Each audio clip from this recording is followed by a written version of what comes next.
day, baseball fans from all around the globe. This is Thursday, March 30th. Got to check my calendar here. This is the closing bell. I am your solo host for the day, Riley Magnuson. Jeff Dawson, after some shows today, and to step out of the office, I believe he is on Sports Map Radio tonight. With Anthony Pepe. Let me double check that is the correct information. Yes. So that is some solid news there. Go check him out tonight. But obviously, plenty of baseball action going on tonight. Getting you geared up for the evening slate. The bulk of the games going on now. Already a few done and over with, but I think 4 or 5 games have not gone off and gotten off and rolling yet here tonight. My White Sox being one of them on ESPN with the Astros. There's a couple of NBA games as well, and then an NIT game, and then we'll get out of here. So, going to keep things pretty short and sweet. If you haven't been paying attention, so far today, you've got a 5-0 Yankees winner, 7-2 Braves winner over the Nats, and a 4-0 Cubs winner at home over the Brewers. Underdog, the Cubs as the only underdog to get there. 2 under 6.5 get to the window so far. Plenty of action going on right now. Mets up on the Miami Marlins 1-0. I've got a little money line action on the Marlins here today. Like this Marlins team to at least perform better than they did last year. Finish around 500. I've got their team total over 76.5. So got a little action on them today with Sandy Alcantara for the full game. Other game up right now, just ended the third. Dang it, Pittsburgh and Cincinnati. I've got Cincinnati over 2.5 in the first 5 plus money. So gonna do a little bit of sweating out there. 2 more chances. I already got 1 run, but need a couple more there. Baltimore bottom of the 9th, up 10-7 on the Red Sox. Red Sox 1 man on, no out.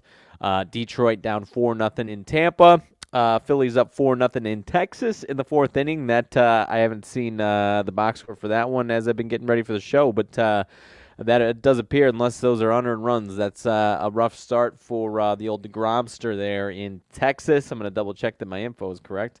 Let's see. Texas and DeGrom already out of it. 3 2/3, 6 hit, 4 earned, no walks, 7 Ks. 1 home run allowed there. So Phillies off and rolling now 5-0 here. That extra 5th run gets tacked onto DeGrom as well. So not a good outing to start things off for DeGrom. As well, long as he's healthy, I'm sure he'll turn things around. Toronto up 4-1 early in the through 2nd inning in St. Louis. Couple of good teams there, and then should be good teams. Obviously, we don't know yet. But Minnesota and Kansas City off and rolling 0-0 through 4 innings. That one's in the top of the 5th there. So, mentioned getting you geared up for the evening slate here. I mentioned my White Sox in action here at less than a couple hours, 6 o'clock my time, 7 o'clock East Coast time.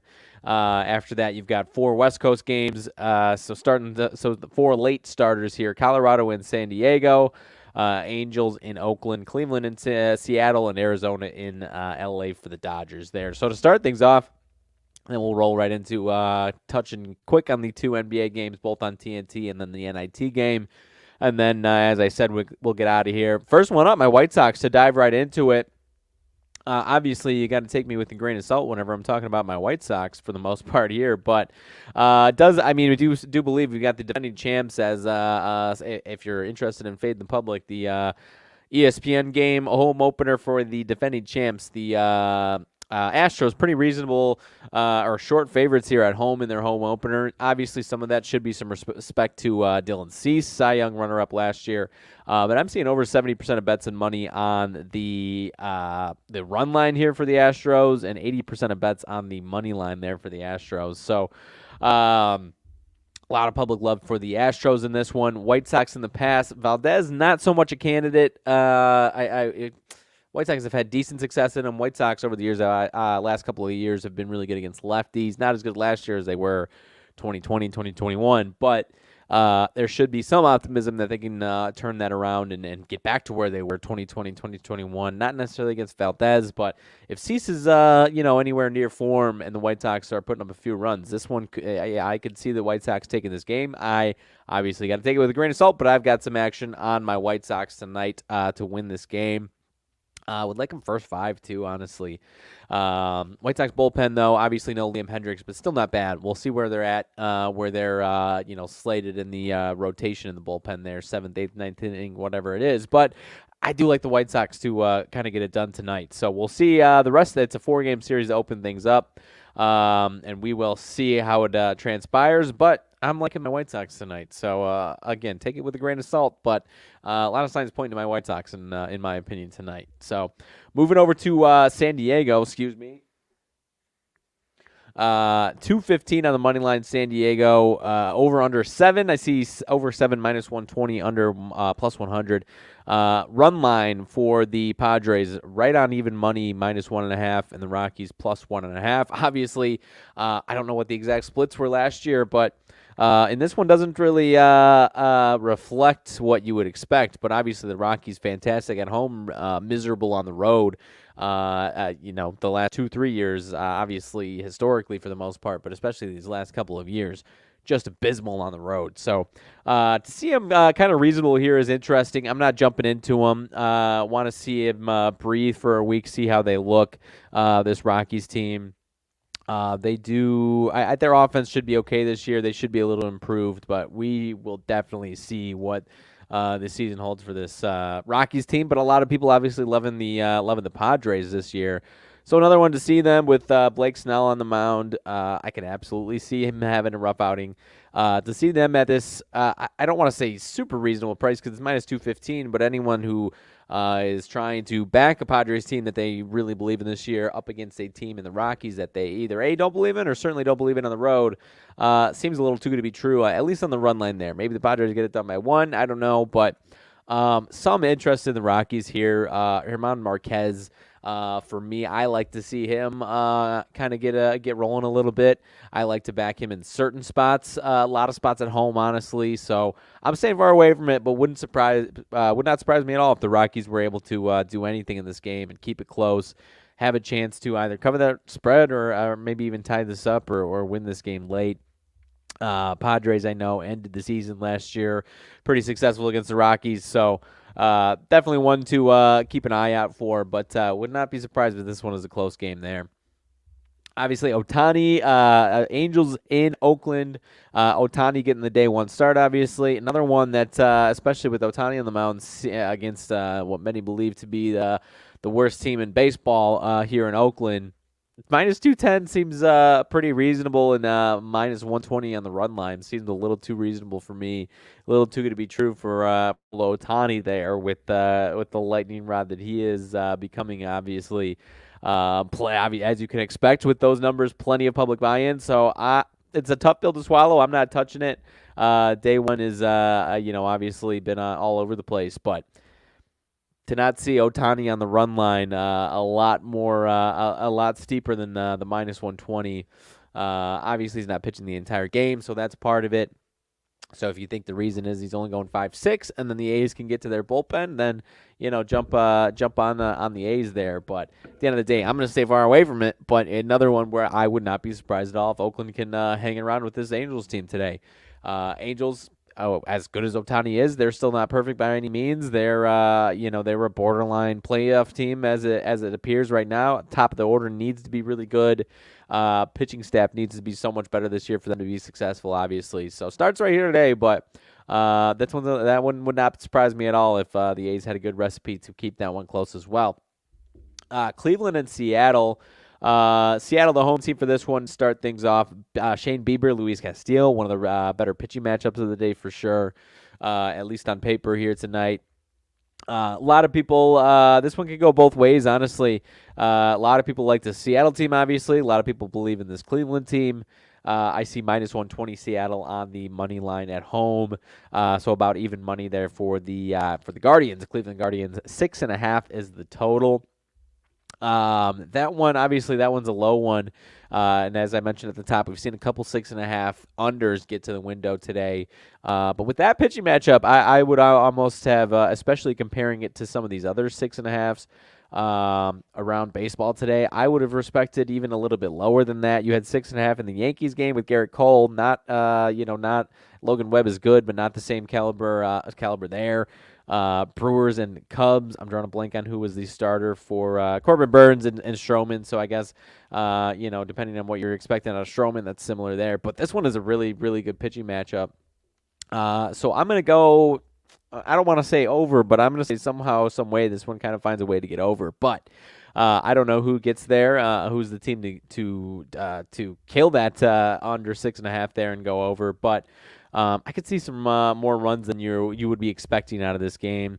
Again, a lot of these pitchers aren't going past 5-6 innings here, so maybe these two teams are low scoring through the first 5-6 innings, and then things balloon up a little bit after that. So I'll lean towards the over on this one, surprisingly enough. But I could see it going a lot of different ways. This is definitely one of the better matchups of the day there. Dodgers hosting for the last one here. Dodgers hosting the Diamondbacks. Zach Gallen and Julio Urias. Dodgers minus 168 on the money line, plus 132 on the run line.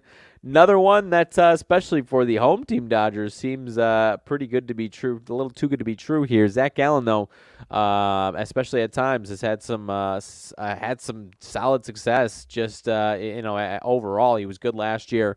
I'm trying to pull up what he did against the Dodgers last year. But another one that's especially against a Diamondbacks team that was not good at all last year.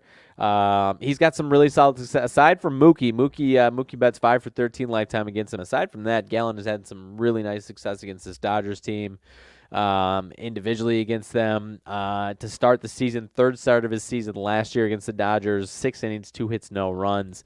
So he was pretty good against this team last year. I think only 2 starts. Other start 8 innings, 2 hits, 1 run. So maybe that's why the odds are like that. If you believe that continues, take a look at the Diamondbacks tonight. But if you think the Dodgers are reasonable price and it's not going to get much better than this, then obviously fire away. But another one that's another underdog that I think could keep things close. So kind of my theme for the day, but I could be eating my words 100% here. I'm not. All of my plays are 3 of the 4 already off and running, or already in the tank, or only one more left, and it's my White Sox. So that is it for what is left of the baseball slate, the baseball evening. Red Sox were threatening a little bit. It looks like.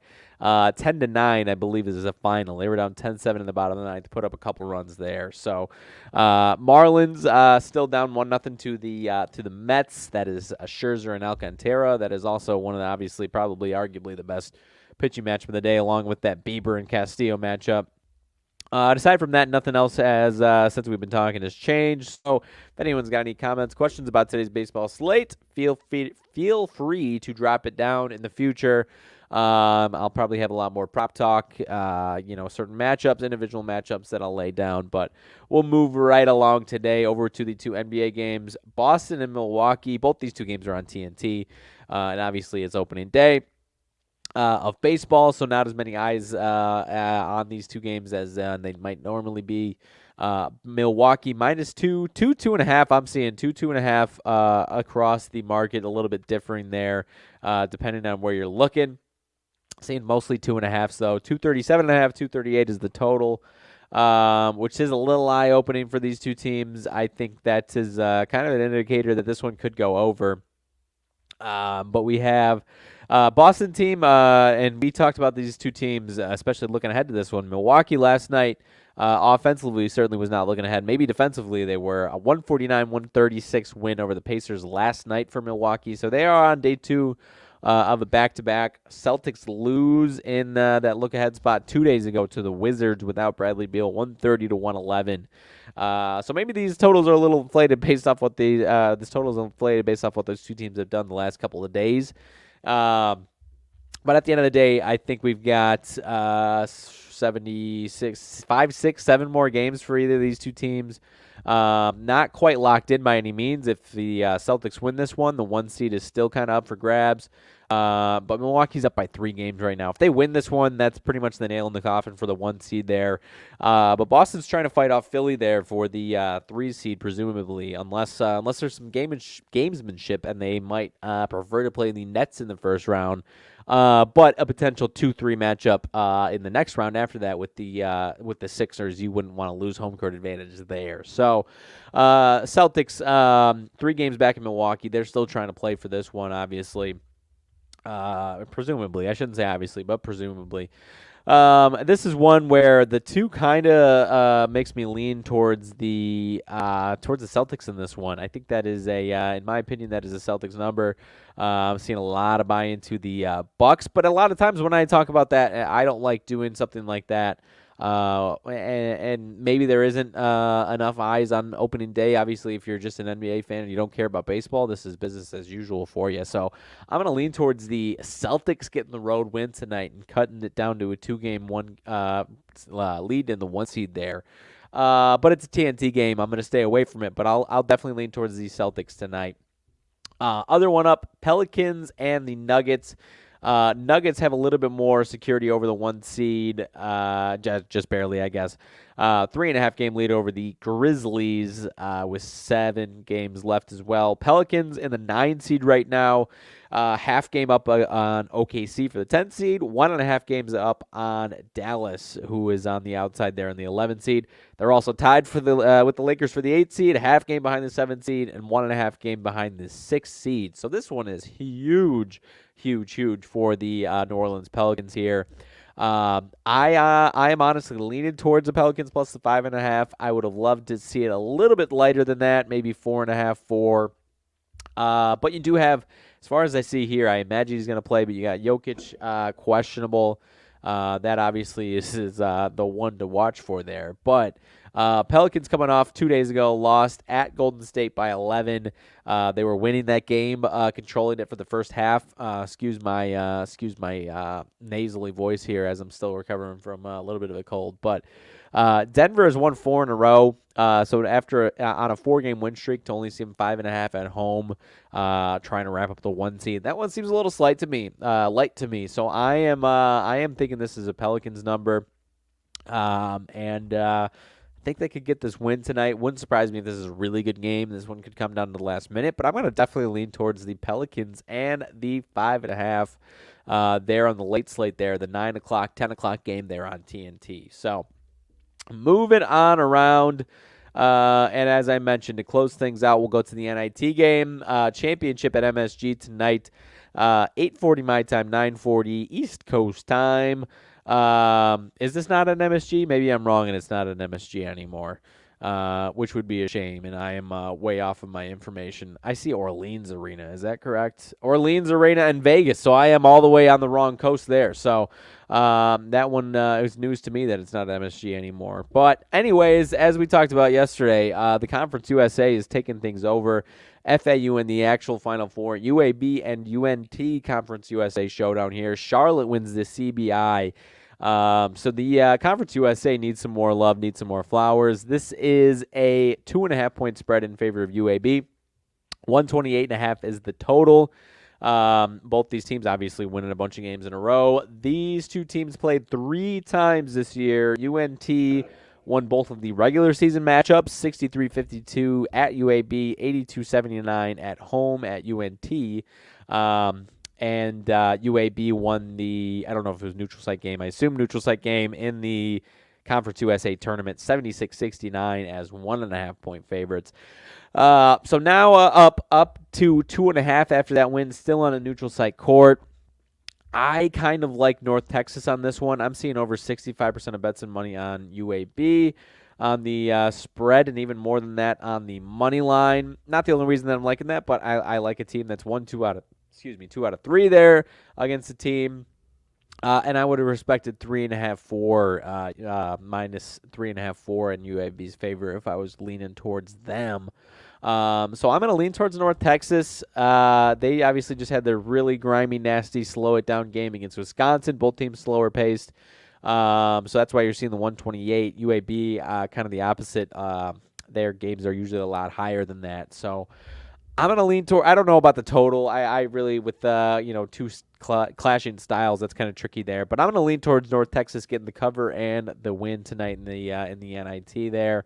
And it's in Vegas, not in MSG anymore. So without further ado, unless anyone's got any other things going on to drop a mention in, talk about – we've still got obviously baseball games going on. The Pirates putting some runs across on the top of the fourth, and the Rangers come all the way back and tie it. It is 5-5 after a 5-0 deficit there. So get Jake DeGrom off the hook there, because the Rangers are tying things up, and the Cardinals are rolling as well. Down 4-1 now, down 4-3. So the action's heating up. Hopefully you've got something going on, whether it's right now or tonight for the MLB, if it's sticking to your system and whatnot. But dip your toes in, have a little fun today.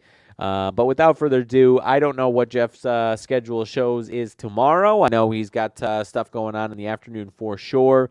Not sure if you will see me or not in the morning or afternoon, but nonetheless, we've got baseball on baseball on baseball. I know it's a smaller slate tomorrow, but obviously plenty of other things to talk about on top of that. So without further ado, if I don't see you tomorrow, thank you for a good week here on the ACSI shows. Closing bell. Good luck on any action that you've got going on tonight or the rest of the weekend if I don't see you, and thanks for stopping by, everybody.